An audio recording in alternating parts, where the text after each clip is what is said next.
Shalom keluargaku yang kasih dalam Tuhan. Ada sesuatu yang luar biasa ketika hidup kita berjumpa dengan Sang Firman, yaitu perubahan-perubahan karakter, sehingga kita menjadi mirip seperti Kristus.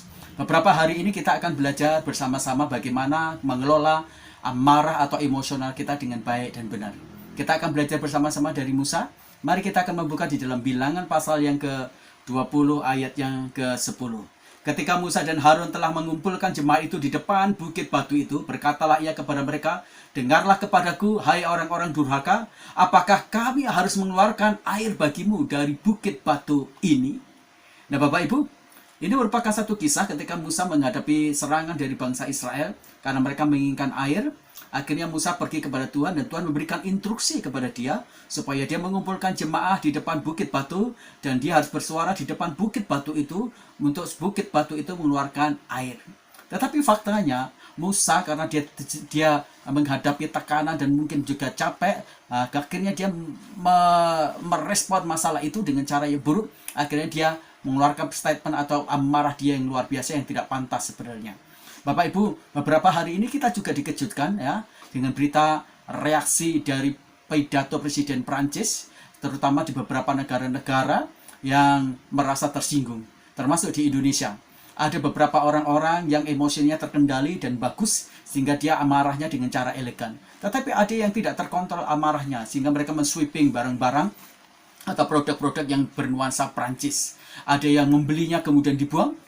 Tetapi ada juga yang merahasia dan tidak mempertimbangkan kerugian-kerugian ditanggung oleh orang karena dirahasia atau dirampas kemudian dibuang. Nah, Bapak Ibu yang kekasih dalam Tuhan, ketika kita marah ada banyak alasan-alasan yang kita sampaikan di sana. Tetapi banyaknya alasan-alasan ketika marah itu seringkali adalah alasan-alasan yang seringkali salah yang kita lakukan. Sebelum kita marah, seharusnya ambillah nafas lebih dulu secara praktis. Kemudian buat hatimu, buat pikiranmu tenang. Baru kemudian kau berpikir secara jernih. Dan mulailah mengelola amarahmu dengan baik sehingga engkau tidak mengalami kerugian-kerugian di dalam hidupmu.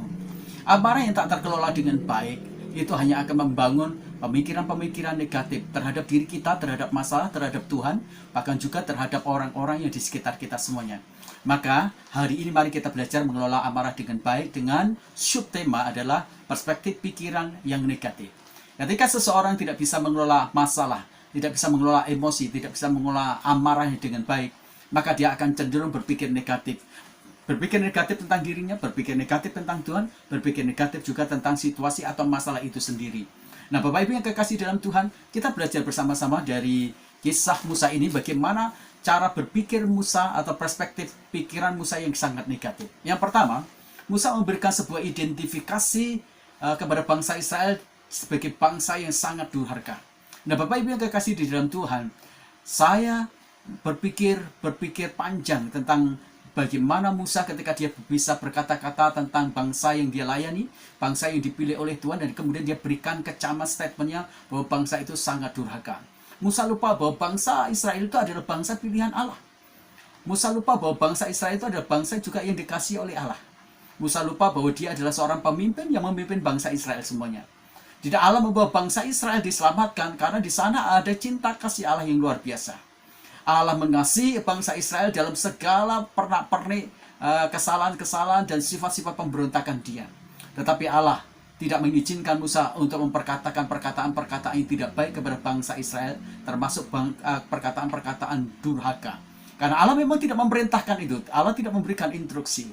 Nah, cara berpikir yang negatif dari Musa itu yang kemudian menyebabkan Musa memberikan identifikasi kepada bangsa Israel itu menjadi bangsa yang negatif, durhaka luar biasa. Akhirnya Musa tidak berpikir tentang bangsa itu sebagai bangsa pilihan, tetapi Musa hanya berfokus kepada karakter.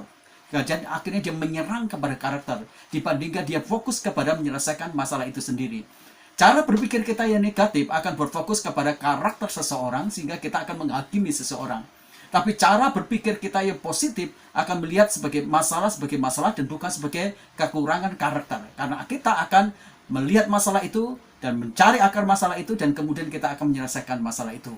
Nah, Bapak Ibu yang kekasih di dalam Tuhan, Musa mengidentifikasikan bangsa Israel sebagai bangsa yang durhaka. Itu sama saja sebenarnya Musa sedang menjelekkan dirinya sendiri. Musa sedang mempermalukan dirinya. Ingat, Ketika kita tidak bisa mengelola emosi kita dengan baik, maka perspektif pikiran kita yang negatif akan membuat kita memandang segala sesuatu dengan cara yang buruk, cara negatif, dan memberikan identifikasi yang buruk kepada siapapun juga. Dan Bapak Ibu, ini menjadi sesuatu yang berbahaya. Ingat satu pepatah kita yang sering kita pelajari pada waktu kita mungkin sekolah dulu. Pepatah itu berkata, menepuk air akan tertuang ke muka kita sendiri. Jadi ketika Musa itu mengidentifikasikan bangsa Israel sebagai bangsa yang durhaka, pada dasarnya dia sedang mempermalukan dirinya sendiri. Kenapa? Sebab dia adalah pemimpin bangsa Israel. Kenapa? Karena Musa sendiri adalah orang Israel itu sendiri. Jadi amarah itu membuat akal pikiran kita tidak sehat, sehingga kita mempermalukan diri kita juga secara tidak sengaja. Maka hati-hatilah untuk kita mengelola masalah emosi amarah kita dengan baik, supaya kita tidak berpikir negatif dan memberikan identifikasi yang buruk kepada masalah atau Tuhan atau orang lain atau diri kita sendiri. Yang kedua, merusak reputasi diri dia sendiri, merusak nama baik dirinya sendiri.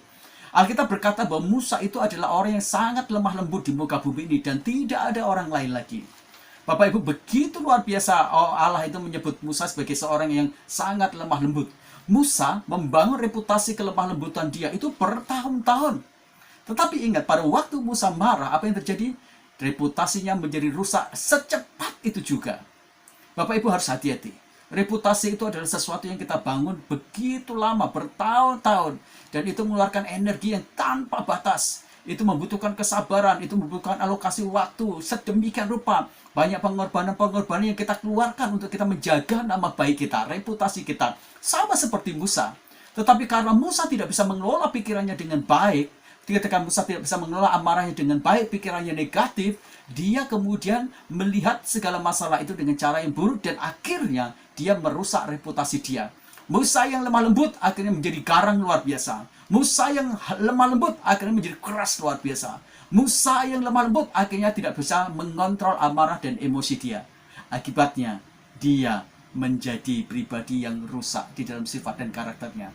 Ada pepatah juga yang seringkali kita dengar, ya, panas setahun dihapus oleh hujan sehari. Itu juga yang terjadi dengan Musa. Bertahun-tahun dia membangun reputasi dan nama baik dia. Tapi dalam sekejap dia runtuhkan ketika dia tidak bisa mengontrol emosi atau amarah dia dengan cara dia berpikir dalam kerangka sudut pandang negatif tentang masalah atau orang-orang yang sedang bermasalah dengan dia. Ingat, nama baik itu lebih berharga daripada emas dan perak apapun juga. Maka jagalah reputasimu, jagalah nama baikmu. Jangan gampang marah, karena kalau kamu gampang marah, maka kamu akan teridentifikasi sebagai seorang pemarah, dan saya yakin tuh orang lain juga akan memberikan reputasi yang buruk dalam hidup kita semuanya. Ingat baik-baik, jadi jangan gampang marah. Yang terakhir, kita pelajari ketika kita bicara tentang mengelola amarah yang baik dan benar, dari subtema kita tentang perspektif pikiran negatif. Yang ketiga adalah kata-kata kasar yang tidak pantas. Bapak Ibu, Tuhan tidak pernah memerintahkan Musa ketika orang-orang Israel meminta air, Tuhan tidak pernah memerintahkan Musa untuk berkata, kamu katakan kepada bangsa Israel, kamu adalah orang durhaka. Tidak. Tuhan yang memerintahkan kepada bangsa Israel supaya mereka kumpul, dan kemudian Musa harus berkata-kata di depan gunung batu itu atau bukit batu supaya dia bisa mengeluarkan uang. Tetapi apa yang dikatakan oleh Musa? Musa justru berbicara tidak sesuai dengan apa yang diinginkan oleh Tuhan. Musa berbicara tidak sesuai dengan instruksinya Tuhan. Emosi atau perkataan kasar yang dikeluarkan oleh Musa itu sebenarnya merupakan big voice tentang sakit hati, pahit hatinya diri dia terhadap bangsa Israel yang terpendam lama. Luka yang begitu banyak dibuat oleh bangsa Israel terhadap kepemimpinan dia, otoros dia. Dia lakukan sesuatu yang baik, dia diserang, dikata-katai. Dan itu mungkin cukup beralasan kalau Musa kemudian marah. Tetapi itu menjadi salah ketika Tuhan tidak memberikan instruksi kepada dia. Nah, Bapak Ibu yang kekasih dalam Tuhan, Alkitab berkata, Musa memperkatakan perkataan-perkataan yang tidak pantas, perkataan-perkataan yang kasar, perkataan-perkataan yang tidak disuruh oleh Tuhan. Apa itu? Hai bangsa yang durhaka. Nah, Bapak Ibu, kata-kata durhaka itu merupakan dalam perjanjian lama ada satu kata-kata yang tidak pantas. Dalam dunia sosial atau dalam dunia sosial orang-orang Israel, kata-kata itu tidak pantas. Dan biasanya kata-kata itu akan dihakimi dalam dunia keagamaan juga, dihakimi juga berdasarkan dari sudut pandang norma-norma masyarakat di sana. Dan memang kata-kata itu tidak diinstruksikan oleh Tuhan. Tapi karena cara berpikir yang negatif, akhirnya perkataan-perkataan itu keluar. Ketika kita marah dan pikiran kita negatif, maka cenderung perbendaharaan kata-kata yang tidak baik, kata-kata yang tidak pantas, kata-kata yang kasar, kata-kata yang jorok, kata-kata yang mungkin kebun binatang keluar dalam hidup kita semuanya. Akhirnya kita menyakiti dan melukai orang. Bapak Ibu, bahkan kalau orang Jawa bilang itu misuh-misuh, mencaci maki, mengumpat luar biasa. Orang yang cenderung tidak bisa menguasai emosinya karena pikirannya negatif, cenderung perbendaharaan kata-katanya menjadi negatif dan buruk, kasar, tanpa memiliki norma-norma dan kode etik. Ada orang-orang yang berkata, lebih baik saya ditampar daripada saya dikata-katai. Betul. Ketika kita ditampar, mungkin sakitnya sudah beberapa jam sudah hilang. Tetapi ketika kita dilukai dengan kata-kata, itu bisa sepanjang hidup kita dan itu tersimpan di lubuk hati dan pikiran kita semuanya. Jangan heran ada banyak orang-orang yang akhirnya mereka begitu sangat tersinggung dan mereka dipenuhi dengan rasa benci dan dendam luar biasa dan akhirnya membunuh orang-orang yang perkatai kata-kata yang tidak pantas dan buruk dalam hidup dia. Ingat, hari ini kita belajar bersama-sama mengelola amarah emosional kita dengan baik dan benar. Tadi kita belajar dari cara-cara Musa yang tidak bisa mengelola dengan baik dari sudut pandang perspektif pikirannya negatif akhirnya.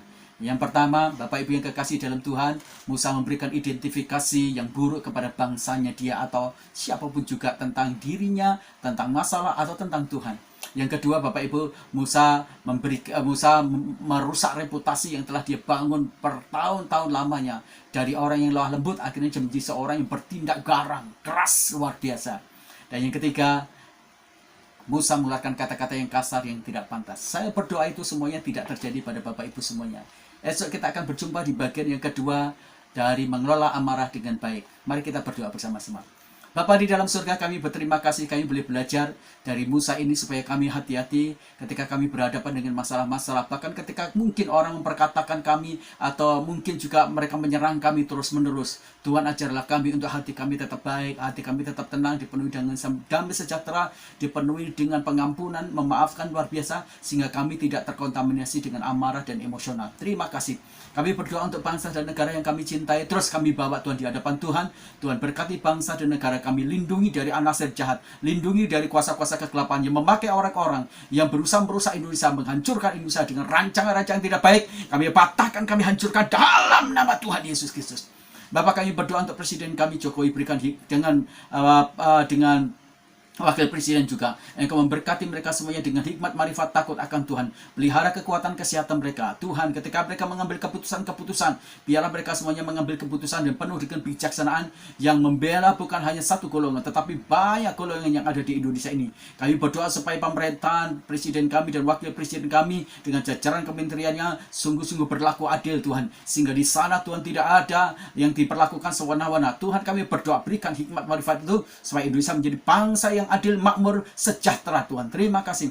Kami berdoa Tuhan untuk masalah COVID yang ada di Indonesia. Tuhan, kami berdoa Tuhan, Engkau lindungi, Engkau jaga terus-menerus. Berkati bangsa Indonesia itu supaya kami bisa keluar dari COVID-19.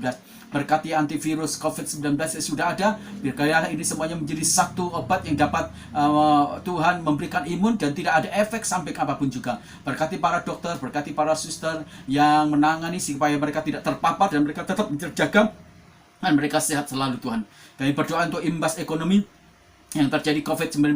Tuhan, Engkau berkati supaya semua krisis ekonomi bisa dapat keluar dan bangsa Indonesia bisa bangkit lagi Tuhan. Kami juga berdoa secara khusus untuk mitra-mitra kami. Kami berdoa Tuhan untuk teman-teman kami. Kami berdoa untuk sponsor-sponsor kami yang mendukung pelayanan kami yang hari-hari ini mungkin Tuhan mereka sedang mengalami goncangan dalam bidang keuangan dan perusahaan mereka karena tidak ada tender, tidak ada order, tidak ada produktivitas, tidak ada proses transaksi jual beli sehingga akhirnya keuangan mereka mungkin stagnan Tuhan. Tuhan, kami berdoa Tuhan mencukupkan mereka, Tuhan memulihkan mereka semuanya. Tuhan memberikan cara-cara inovatif dengan cara-cara bijaksana dan hikmat-Mu supaya keluarga-keluarga kami, mitra kami, sponsor-sponsor yang mendukung kami, mereka benar-benar Tuhan dipulihkan dari keuangannya sehingga bisa menjadi saluran berkat yang luar biasa. Kami berdoa juga Tuhan untuk kota kami yang kami cintai, Cipanas. Engkau memberkati Tuhan perekonomian di kota kami Cipanas. Engkau memberkati Tuhan agrowisata, agrobisnis, perhotelan, niaga, pertanian, perkebunan, perikanan, peternakan. Tuhan, Engkau memberkati supaya Tuhan Tuhan, kegiatan ekonomi di kota kami ini makin hari juga makin pulih, sehingga keuangan dan income per kapita di kota kami terus menaik Tuhan, sehingga ada banyak orang-orang kemudian bisa mencukupkan kebutuhan-kebutuhannya. Memberkati juga Tuhan pimpinan di kota lokal kami. Engkau berkati bupati, Engkau berkati camat, Engkau berkati kelurahan, lurah, Engkau berkati kepala desa, Engkau berkati RW RT. Tuhan berkati mereka semuanya supaya mereka menjadi pemimpin yang baik bagi kota kami.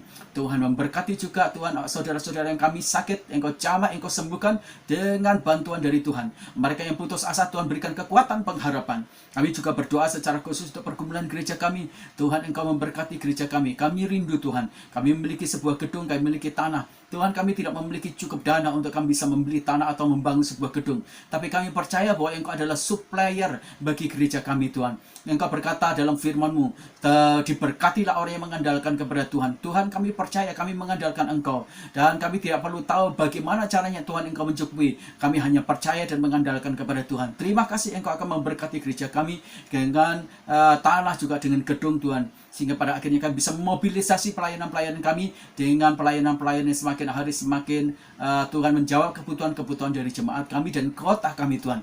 Tuhan, kami juga berdoa untuk pergumulan-pergumulan sakit penyakit di jemaat kami, Tuhan. Engkau jamah satu persatu, Tuhan. Kami percayakan, kami bawa semua pergumulan-pergumulan dari jemaat-jemaat kami. Kami berdoa juga untuk pertumbuhan karakter dari jemaat kami, Tuhan. Engkau terus-menerus membuat pertumbuhan iman karakter jemaat kami semakin hari semakin mirip Engkau. Terima kasih, kami mengucap syukur untuk segala berkat rohani, berkat jasmani. Dan kami meteraikan semua doa kami dalam nama Tuhan Yesus Kristus. Haleluya. Amin. Selalu percaya bahwa Tuhan Yesus sangat mengasihi dan memperhatikan kita semuanya. Ingat, kendalikanlah emosimu dengan baik. Kelola emosimu dengan baik. Supaya tidak banyak kerugian yang akan kita tuai. Tuhan memberkati kita.